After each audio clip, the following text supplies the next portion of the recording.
Hello friends, welcome in my YouTube channel gun point पे knowledge. तो दोस्तों, आज हम देखेंगे कि आप इंडियन ओवरसीज़ बैंक में अपना अकाउंट ओपनिंग फॉर्म कैसे भर सकते हैं और किस तरीके से आप अपना अकाउंट ओपन करा सकते हैं और इसमें क्या क्या डॉक्यूमेंट्स लगेंगे। जो डॉक्यूमेंट्स लगेंगे वो आधार कार्ड और एक पैन कार्ड की फ़ोटोकॉपी लगेगी और एक पासपोर्ट साइज़ की फ़ोटो चाहिए होगी आपको। तो आइए अब देखते हैं इस फॉर्म को हम कैसे फिल करेंगे। तो सबसे पहले यहाँ पे आपको ब्रांच का नाम दिख रहा होगा, यहाँ पे आपको अपने ब्रांच का नाम लिख लेना है जिस ब्रांच में आप अपना अकाउंट खुलवाने जा रहे हैं। और यहाँ पे डेट दिख रही होगी, यहाँ पे आपको डेट लिख देनी है। जिस दिन आप फॉर्म को सबमिट करने जाएंगे उस दिन की डेट आ जाएगी। तो यहाँ पे फिर से आपसे ब्रांच का नाम पूछ रहा है, वही ब्रांच का नाम लिख देना है जिधर आप अपना फॉर्म सबमिट करने जाएंगे। यहाँ पे एप्लीकेशन टाइप है, यहाँ पे आपको न्यू कर देना है क्योंकि हम नया अकाउंट खुलवा रहे हैं और नई एप्लीकेशन है तो हमें न्यू पे टिक करना है। अकाउंट टाइप तो हमें नॉर्मल सा अकाउंट खुलवाना है, नॉर्मल सेविंग अकाउंट, तो नॉर्मल पे आपको टिक कर देना है। तो आइए नीचे चलते हैं। अब यहाँ पे आपसे पर्सनल डिटेल मांगी जा रही है, तो पर्सनल डिटेल में आपको क्या करना है, सबसे पहले नाम पूछा जा रहा है तो आपको अपना नाम लिख देना है, फिर एक स्पेस छोड़ देना है, फिर आपको अपना सरनेम लिख देना है। ओके, जो भी आपका सरनेम है वो लिख देना है। अब यहाँ पे आपको मीडियन नेम पूछा जा रहा है, ये ज़रूरी नहीं है, अगर आप लिखना चाहते हैं तो लिख सकते हैं, अदरवाइज से छोड़ सकते हैं। मेरे हिसाब से आप छोड़ दीजिए, इसमें कुछ मत कीजिए। अब डेट ऑफ बर्थ, तो सबसे पहले आपको यहाँ पे डेट लिख देनी है, फिर इस मंथ लिख देना है और फिर ईयर लिख देना है, जो भी ईयर है आपका। ओके, पूरी डेट ऑफ बर्थ लिख दी। अब यहाँ पे जेंडर पूछा जा रहा है, तो अगर आप लड़के हैं तो आपको मेल पे टिक कर देना है, लड़की हैं तो फीमेल पे टिक कर देना है। और यहाँ पे मैरिडल स्टेटस बोले तो आपकी शादी हो चुकी है या नहीं हुई है। अगर आपकी शादी हो चुकी है तो मैरिड पे टिक कर दीजिएगा, और अगर नहीं हुई है तो अनमैरिड पे टिक कर दीजिएगा, और अगर आपका डिवोर्स हो चुका है यहाँ पे अदर पे टिक कर दीजिएगा। अब यहाँ पे पूछा जा रहा है name of the father, mother या स्पाउस। तो फादर मदर तो आपको पता है, मम्मी का नाम लिखना है या तो पापा का नाम लिखना है। अगर आपकी शादी नहीं हुई है तो आपको मम्मी या पापा का नाम लिखना है, और अगर आपकी शादी हो चुकी है तो आपको स्पाउस बोले तो पति या पत्नी का नाम लिखना है। ओके, तो जैसे ही इधर देख पा रहे हैं स्पाउस, अगर आपकी शादी हो चुकी है तो आपको पति या पत्नी का नाम लिखना है, अदरवाइज आपको अपने पापा का नाम लिख देना है और एक स्पेस छोड़ देना है और उनका सरनेम लिख देना है। अब यहाँ पे इलिटरेट पूछा जा रहा है। ओके, इलिटरेट, उससे पहले आपसे पूछा जा रहा है नंबर ऑफ डिपेंडेंट्स, तो आपके फैमिली में कितने मेंबर हैं वो लिख देना है। मेरी फैमिली में 6 मेंबर है तो मैंने 6 लिख दिया है, तो जितने भी मेंबर हैं आपके उसने लिख दिए हैं। अब यहाँ पे इलिटरेट पूछा जा रहा है, इलिटरेट बोले तो आप अनपढ़ हैं या पढ़े लिखे हैं। अगर आप अनपढ़ हैं तो आपको येस पे टिक कर देना है, और अगर आप अनपढ़ नहीं हैं, पढ़े लिखे हैं, आपको सब कुछ पढ़ना लिखना आता है, तो यहाँ पे आपको नो पे टिक करना है। ओके, तो आइए अब नीचे चलते हैं। अब नेम ऑफ द गार्जियन पूछा जा रहा है, तो ये वाला कॉलम आपको तब भरना है जब आप 18 साल से छोटे हैं। ओके, ये जो कॉलम है तब भरना है जब आप 18 साल से छोटे हैं। अगर आप 18 साल से बड़े हैं तो आपको इसमें कुछ भी नहीं करना है। रिलेशन विद गार्जियन, ये भी उसी के साथ है, तो इसमें भी आपको कुछ भी नहीं करना है। अब यहाँ पे पूछा जा रहा है नेशनैलिटी, बोले तो किस देश के हैं आप, तो इन इंडिया पे आपको टिक कर देना है। कंट्री नेम यहाँ पे इंडिया लिख देना है। ओके, INDIA, इंडिया कर देना है। ऑक्यूपेशन टाइप, ऑक्यूपेशन टाइप क्या होता है कि आप क्या काम कर रहे हैं, कहाँ पे बिजी हैं। अगर आप कोई जॉब कर रहे हैं, एस से बोले तो सर्विस, तो अगर आप कोई जॉब कर रहे हैं, प्राइवेट सेक्टर में कर रहे हैं, पब्लिक सेक्टर में कर रहे हैं, या कोई गवर्नमेंट जॉब है, तो आपको ये बता देना है कि किस टाइप की जॉब है। और अगर आप जॉब नहीं कर रहे, मान लीजिए कोई अपना काम कर रहे हैं, सेल्फ एम्प्लॉयड हैं, जैसे कि कोई लोहे का काम होता है, वेल्डिंग का काम हो गया, या कोई लकड़ का काम हो गया, या फेरी वगैरह लगाते हैं, या आपकी दुकान है कोई, तो अगर ऐसा कोई काम है, आप अपना काम खुद ही करते हैं, तो यहाँ पे क्या करना है, सेल्फ एम्प्लॉयड के ऊपर टिक कर देना है। ओके, सेल्फ एम्प्लॉयड के ऊपर टिक करोगे तो ऊपर कहीं टिक मत करना, इनमें से किसी एक ही कॉलम में टिक करना है, सब में टिक मत कीजिएगा। ओके, कहने का मतलब है अगर आप इसमें टिक करते हैं तो इसमें मत कीजिएगा, अगर इसमें करते हैं तो इसमें मत कीजिएगा, मतलब एक ही टिक करना है। तब आइए नीचे चलते हैं। मंथली इनकम, बोले तो आप महीने में कितने रुपए कमा लेते हैं, एक महीने में आप कितने रुपए कमा लेते हैं वो आपको बता देना है। 10,000, 20,000, 1,00,000, तो जितने भी आप कमा लेते हैं उतना आप बता दीजिएगा। यहाँ पे रिलीजन, रिलीजन बोले तो आपका क्या धर्म है, हिंदू धर्म से हैं, मुस्लिम धर्म से हैं, क्रिश्चियन है, सिख हैं, तो जो भी आपका धर्म है वो आप धर्म मेंशन कर दीजिएगा, बता दीजिएगा। जैसे मेरा हिंदू धर्म है तो मैंने हिंदू पे टिक कर दिया, अगर आप मुस्लिम है तो मुस्लिम पे टिक कर सकते हैं, क्रिश्चियन पे टिक कर सकते हैं, सिख पे टिक कर सकते हैं। ओके, अब यहाँ पे कैटेगरी पूछी जा रही है। कैटेगरी बोले तो आप जनरल से हैं, OBC से हैं, SC हैं, ST हैं, तो जो भी आपकी कास्ट है, मतलब जो भी आपका वो है, तो आप टिक कर सकते हैं। मेरा जनरल है तो मैंने जनरल पे टिक कर दिया, अगर आप OBC ST कुछ हैं तो आप उस पर टिक कर सकते हैं। अब पर्सन विद डिसेबिलिटी, डिसेबिलिटी बोले तो अपंग, बोले तो अगर आपको कोई दिक्कत है, आपके हाथों में कोई दिक्कत है या आपको दिखता नहीं है, तो अगर ऐसी कोई प्रॉब्लम है तो आपको येस पे टिक करना है, अदरवाइज़ आपको नो पे ही टिक करना है अगर आपको कोई भी प्रॉब्लम नहीं है तो। ओके, अब यहाँ पे आपसे पूछा जा रहा है एजुकेशन क्वालिफिकेशन। तो एजुकेशन क्वालिफिकेशन क्या होती है कि मतलब आप कहाँ तक पढ़े लिखे हैं। अब यहाँ पे एक आ रहा है बिलो एसएससी। बिलो एसएससी बोले तो अगर आप 10th से कम पढ़े लिखे हैं, ओके, जैसे कि 8th तक कंप्लीट किया आपने, या 9th ही कंप्लीट किया, या 7th कंप्लीट किया, फर्स्ट क्लास का किया है, बोले तो 10th क्लास से अगर आपने कम पढ़े लिखे हैं तो आपको बिलो एसएससी में करना है। और अगर आपने 10th क्लास तक पास कर ली है तो आपको एसएससी कर देना है। और अगर आपने 12th क्लास पास कर ली है तो आपको HSC पे टिक करना है। और अगर आप ग्रेजुएट हो चुके हैं तो आपको ग्रेजुएट पे, पोस्ट ग्रेजुएट हो चुके हैं तो पोस्ट ग्रेजुएट पे। तो नीचे चलते हैं।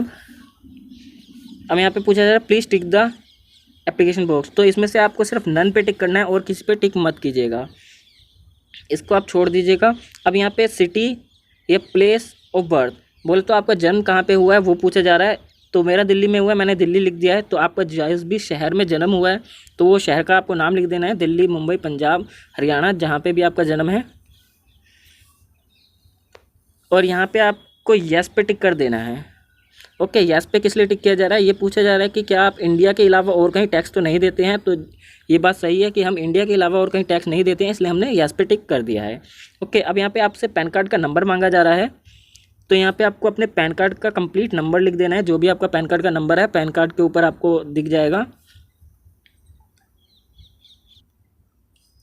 अब यहाँ पे कॉन्टैक्ट डिटेल मांगी जा रही है। बोले तो आपसे कम्युनिकेट कैसे करेगा बैंक, कैसे आप तक पहुँचेगा। तो यहाँ पे मोबाइल नंबर पूछा जा रहा है। तो आपको यहाँ पे अपना मोबाइल नंबर लिखना है और किसी का मोबाइल नंबर मत दीजिएगा, सिर्फ और सिर्फ अपना ही मोबाइल नंबर दीजिएगा। ओके, यहाँ पे अल्टरनेटिव मोबाइल नंबर, अगर आपका कोई दूसरा नंबर है तो आप अपना दूसरा नंबर दे सकते हैं, इधर पहला नंबर कोई दूसरा नंबर। ओके, किसी और का नंबर बिल्कुल मत दीजिएगा, कहीं आप अपने दोस्त का दे रहे हैं, भाई का दे रहे हैं, ऐसा मत कीजिएगा, आप अपना ही नंबर दीजिएगा। अब यहाँ पे ईमेल आईडी पूछी जा रही है। तो ईमेल आईडी पे भी आपको अपनी ईमेल आईडी देनी है, जो भी आपका अपना ईमेल आईडी है बना रखी होगी आपने, वही देनी है। अगर आपके पास कोई ऑफिस का टेलीफोन वगैरह है तो आप वो दे सकते हैं, अदरवाइज से रहने दीजिए अगर आपका अपना ऑफिस है तो। अब यहाँ पे प्रूफ मांगा जा रहा है, प्रूफ ऑफ आइडेंटिटी और एड्रेस। बोले तो एड्रेस प्रूफ और आइडेंटिटी प्रूफ। तो इसमें आप आधार कार्ड टिक कर सकते हैं, इसमें कोई दिक्कत नहीं है, आधार कार्ड पे आप टिक कर दीजिएगा। और यहाँ पे देखिए आधार कार्ड का नंबर यहाँ पे लिख दीजिएगा। यहाँ पे मांगा जा रहा है डॉक्यूमेंट का नंबर। तो यहाँ पे आपको अपने जो भी आपने आधार कार्ड टिक किया है तो आधार कार्ड का नंबर दे सकते हैं। अगर आपने ड्राइविंग लाइसेंस टिक किया है तो आप यहाँ पे ड्राइविंग लाइसेंस का नंबर दीजिएगा। ओके, ज़रूरी नहीं है आप आधार कार्ड ही कीजिएगा। अगर आधार कार्ड करते हैं तो आधार कार्ड का नंबर आएगा, ड्राइविंग लाइसेंस है तो driving licence, voter ID card है तो वोटर आई डी कार्ड, जो भी अपने ऊपर टिक किया उसी चीज़ का नंबर आ जाएगा। यहाँ पे इशू डेट बोले तो आधार कार्ड जब आपने इशू किया होगा, आधार कार्ड के ऊपर इशू डेट लिखी होती है छोटी छोटी सी ब्लैक कलर की, तो वही यहाँ पे इशू डेट बता देनी है। और आधार कार्ड की कोई एक्सपायरी डेट नहीं होती है, वरना अगर आप मान लीजिए ड्राइविंग लाइसेंस टिक करते हैं तो ड्राइविंग लाइसेंस की एक्सपायरी डेट होती है, तो यहाँ पे आपको एक्सपायरी डेट लिखनी होगी अगर आप ड्राइविंग लाइसेंस टिक करते हैं। और अगर आप आधार कार्ड टिक करते हैं तो आपको इधर कुछ करने की ज़रूरत नहीं है। तब यहाँ से आपको पूछा जा रहा है एड्रेस। देखिए एड्रेस डिटेल, तो एड्रेस डिटेल में आपको बता दें कि आप कहाँ पे रहते हैं। अगर करंट, यहाँ पे आपको करंट के ऊपर टिक कर देना है, और रेजिडेंट बोले तो करंट में हम कहाँ रहते हैं ये आपको वो वाला एड्रेस देना है। ओके, अभी जो कहाँ रह रहे हो वो एड्रेस दे देना है। जहाँ पे भी आप रह रहे हो यहाँ पे कंप्लीट अपना एड्रेस लिख देना है, जैसे कि मैंने लिख दिया है। सिटी या विलेज, जो भी आपकी सिटी है, मेरी सिटी न्यू दिल्ली है तो मैंने न्यू दिल्ली लिख दिया है। आपकी जो भी सिटी है आप वो लिख सकते हैं। स्टेट बोले तो राज्य कौन सा है आपका, मेरा दिल्ली है, मैंने दिल्ली लिख दिया। आपका जो भी राज्य है वो लिख सकते हैं। पिन कोड, यहाँ पे जो भी आपका पिन कोड है वो यहाँ पे लिख देना है। डिस्ट्रिक्ट, अगर जो भी आपका डिस्ट्रिक्ट है आप लिख सकते हैं। मेरा अभी कोई डिस्ट्रिक्ट नहीं है तो सिटी था तो मैंने सिटी लिख दिया है। अब यहाँ से आपसे कोई दूसरा क्रॉसपोंडिंग बोले तो जैसे कईयों का दो ऑफिस, मतलब दो एड्रेस होते हैं, जैसे कि एक घर का हो गया, एक ऑफिस का हो गया, या किसी के दो घर हो जाते हैं। तो इस तरीके से अगर मान लीजिए आपका कोई दो एड्रेस है, कोई ऑफिस का भी एड्रेस है, तो यहाँ पे आप क्या कर सकते हैं, लिख सकते हैं। ठीक है। और अगर आपका सेम एड्रेस है, दोनों एड्रेस मतलब एक ही एड्रेस है गिनती के, तो आपको यहाँ पे क्या करना है, same as a permanent current address पे टिक कर देना है और इसको खाली छोड़ देना है। और अगर आपका कोई दूसरा एड्रेस है तो यहाँ पे आपको क्रॉसपोंडिंग एड्रेस पे टिक करके बिजनेस या ऑफिस का हो गया, जैसे भी आपका एड्रेस है उस हिसाब से आप लिख सकते हैं। ओके, जैसे कि ऑफिस के लिए ये कर देना है, और कोई फैक्ट्री वगैरह है तो बिजनेस कर दीजिएगा। तो अपने हिसाब से इस एड्रेस को फिल कर लीजिएगा। और मान लीजिए अगर आप 2 एड्रेस देते हैं तो दूसरे एड्रेस के लिए, मतलब एक एड्रेस के लिए तो अपना आधार कार्ड जो है प्रूफ हो गया, बट दूसरे एड्रेस के लिए यहाँ पे आपको बिजली का बिल लगाना होगा। अब यहाँ से आपको डिक्लेरेशन मांगी जा रही है, तो आपको डिक्लेरेशन दे देनी है। जैसे कि यहाँ पे आपको यस पे टिक कर देना है। यहाँ पे आपको एक फ़ोटो लगा देनी है, जैसे कि मैंने आपको पहले बताया था कि एक फ़ोटो की ज़रूरत पड़ेगी। और यहाँ पे आपको अपने एक प्यारे से सिग्नेचर कर देना है। ये सिग्नेचर आपको ब्लैक पेन से ही करने हैं, ब्लू पेन से बिल्कुल मत कीजिएगा, क्योंकि इस बॉक्स में साफ साफ लिखा हुआ है कि आपको ब्लैक इंक से ही करने हैं, in the sense black pen से ही करने हैं। तो प्लेस, जो भी आपकी प्लेस है, मेरी दिल्ली है, मैंने दिल्ली लिख दी। डेट, जो भी आपकी जिस दिन आप फॉर्म को सबमिट करने जा रहे हैं वो डेट आ जाएगी। यहाँ पर आपको छोड़ देना है, ऑफिस यूज़ के लिए है, तभी आ जाता है। तो इसमें आपको यहाँ से भरना है अकाउंट टाइप। तो जो भी आपका अकाउंट टाइप है, जैसे हम सेविंग अकाउंट खुला रहे हैं तो सेविंग अकाउंट बैंक अकाउंट पे आपको टिक कर देना है, सेविंग बैंक अकाउंट पे, ठीक है। अगर आप कोई दूसरा खुलवाना चाहते हैं तो इसमें से कोई भी आप चुन सकते हैं, जो भी आपको पसंद है। अब मोड ऑफ ऑपरेशन बोले तो आप अकेला खुलवाना चाहते हैं, जॉइंट अकाउंट में खुलवाना चाहते हैं। तो गाइज़ अभी हम सिंगल अपने लिए ही खुलवा रहे हैं, तो अभी सेल्फ के ऊपर ही टिक करेंगे। जॉइंट अकाउंट हम बाद में देखेंगे कैसे फिल करते हैं, तो इसलिए अभी हम सिंगल पे टिक करेंगे। अब सर्विस रिक्वायर्ड, अब यहाँ पे ओवरसीज़ बैंक से आपको क्या क्या सर्विसेज चाहिए वो आपको बता देनी है। जैसे कि अगर आपको डेबिट कार्ड चाहिए तो आपको फर्स्ट एप्लीकेंट के सामने डेबिट कार्ड के ऊपर टिक कर देना है। चेकबुक चाहिए तो आपको चेकबुक के ऊपर टिक कर देना है। और डेबिट कार्ड में आपका क्या नाम चाहिए आपको, ठीक है, मैंने वो नाम यहाँ पे लिखना है। जैसे रोहित शर्मा, तो रोहित शर्मा लिख दिया मैंने नाम। और जैसे जो भी आपका नाम है आप वो रखना चाहते हैं तो वो ही अपना नाम लिख दीजिएगा। अब यहाँ पे आपसे एसएमएस अलर्ट पूछा जा रहा है, तो आपके मोबाइल में अगर आप चाहते हैं पैसे कटें या आएँ तो उसके लिए आपको एसएमएस किया जाए, तो इस पर आपको यस कर देना है। फ़ोन बैंकिंग मेरे हिसाब से रहने दीजिएगा, मोबाइल बैंकिंग भी रहने दीजिएगा। और यहाँ पे पासबुक रिक्वायर्ड पूछी जा रही है, अगर आपको पासबुक चाहिए तो आपको यस पे टिक करना है, जो कि मेरे हिसाब से आपको करना ही चाहिए, पासबुक बिल्कुल चाहिए। तो कुछ गिनी चुनी चीज़ों पे हमने टिक कर दिया जो इम्पोर्टेंट है और जिसके चार्जेस ज़्यादा नहीं है। अगर आप बाकी चीज़ें लेना चाहते हैं, इंटरनेट बैंकिंग वगैरह वगैरह, तो आप ले सकते हैं, लेकिन ज़्यादा उसका यूज़ नहीं रहता, तो इसलिए उसके चार्जेस ही ज़्यादा लगते हैं। तो मेरे हिसाब से और कुछ टिक मत कीजिएगा। और बाकी फिक्स डिपॉजिट वगैरह के लिए फॉर्म है, तो इसे हमें कुछ नहीं करना है, इसे हम छोड़ते हुए चलेंगे।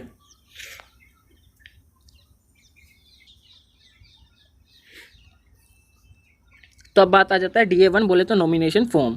तो नॉमिनेशन क्या होता है, मान लीजिए गलती से अगर आपकी डेथ हो जाती है, आप मर जाते हैं, तो आपकी डेथ के बाद जो आपके अकाउंट में पैसा पड़ा हुआ है वो पैसा किस व्यक्ति को दिया जाएगा, ये चीज़ आप बैंक को बताते हैं। ये कैसे बताते हैं, ये इस फॉर्म के जरिए बताते हैं, नॉमिनेशन फॉर्म के जरिए। ओके, तो कैसे इसको फिल करना है वो देख लेते हैं। सबसे पहले यहाँ पर आपको अपना नाम लिख देना है, जो भी आपका नाम है, जो ऊपर चलाते आए हैं, जो भी ऊपर आपने लिखा हुआ है, ठीक है। आपको अपना नाम लिख दिया और यहाँ पे उस ब्रांच का नाम, जिस ब्रांच में आप अपना अकाउंट खुलवाने जा रहे हैं, उस ब्रांच का नाम लिख देना है। और यहाँ पे आपको टिक कर देना है कि भाई पासबुक में नॉमिनी का नाम अगर आपको चाहिए तो यस टिक कर देना। अगर आपको नहीं चाहिए कि पासबुक में नॉमिनी का नाम प्रिंट भी हो तो आपको इस पर टिक नहीं करना है। ओके, तो नॉर्मली आप टिक कर दीजिएगा जिससे आपको याद रहे कि नॉमिनी कौन है, किसको हमने नॉमिनी बना रखा है। अब यहाँ पे डिटेल ऑफ डिपॉजिट बोले तो जिस भी नॉमिनी का आपने डिटेल डाली है उसका आपको क्या करना है, बैंक का वो बता देना है। सेविंग बैंक है, करंट बैंक है, फिक्स डिपॉजिट अकाउंट है, जो भी अकाउंट है वो बता देना है। सेविंग अकाउंट है तो मैं सेविंग लिख दिया। और यहाँ पे अकाउंट नंबर लिख देना है उस नॉमिनी का, ठीक है। और नॉमिनी यहाँ पे 18 साल से ज़्यादा वाला होना चाहिए। बोले तो 18 साल से उसकी ज़्यादा उम्र होनी चाहिए, उससे कम नहीं होनी चाहिए। अगर कम होती है तो आपको प्रॉब्लम होगी, ठीक है। तो इसलिए मेरे हिसाब से आपको 18 साल से ज़्यादा वाला ही नॉमिनी बनाना है। यहाँ पे आपको अकाउंट नंबर लिख देना है नॉमिनी का, अपना बिल्कुल मत लिखिएगा क्योंकि आपको अपना अभी मिला भी नहीं है। अब यहाँ पे नॉमिनी का नाम लिख देना है, जिसको भी आप नॉमिनी बना रहे हैं नॉमिनी का नाम लिख देना है। नॉमिनी का मोबाइल नंबर लिख देना है। नॉमिनी के साथ आपका क्या रिलेशन है, भाई है, पापा है, मम्मी है, जो भी आपका रिलेशन है वो लिख देना है। मेरा भाई है, उनकी एज जो भी है उनकी एज लिख देनी है। और यहाँ पर आपको एक अपने सिग्नेचर कर देने हैं, जो भी के सिग्नेचर हैं। और अगर मान लीजिए एप्लीकेंट बोले तो जो अकाउंट खोल रहा है वो अनपढ़ है, मतलब उसे पढ़ना लिखना नहीं आता, या वो अंगूठा लगाता है, साइन की जगह अगर वो अंगूठा करता है, तो आपको यहाँ पे 2 विटनेस की ज़रूरत पड़ने वाले हैं। अगर आप अंगूठा लगाते हैं तो, अगर आप साइन कर लेते हैं तो आपको विटनेस की ज़रूरत नहीं पड़ेगी। ओके, और अगर आप नॉमिनी नहीं बनाना चाहते हैं तो आपको सिमिलरली क्या करना है, इस पर टिक करना है और एक साइन कर देने हैं। लेकिन आपको नॉमिनी बनाना चाहिए, बिल्कुल बनाना चाहिए, क्योंकि इन फ्यूचर कुछ होता है तो आप नॉमिनी के पैसे मिल जाएंगे। ओके, अब यहाँ पे आपको प्लेस लिख देनी है, डेट लिख देनी है और यहाँ पे एक साइन कर देने हैं अपने। तो गाइज़ ये फॉर्म माइनर के लिए है, जब आप माइनर अकाउंट ओपन कराएंगे तो ये फॉर्म फिल करना है, अदरवाइज़ इसको नहीं करना है। तो फिर इसी के साथ टर्म एंड कंडीशन आ गई है, सारा फॉर्म हमने भर लिया है और किस तरीके से फॉर्म भरते हैं आई होप मुझे आपको पता चल गया होगा। उम्मीद करता हूँ आपको वीडियो अच्छी लगी है तो लाइक एंड सब्सक्राइब कर दें and thank you for watching. मिलते हैं अपनी नेक्स्ट वीडियो पे।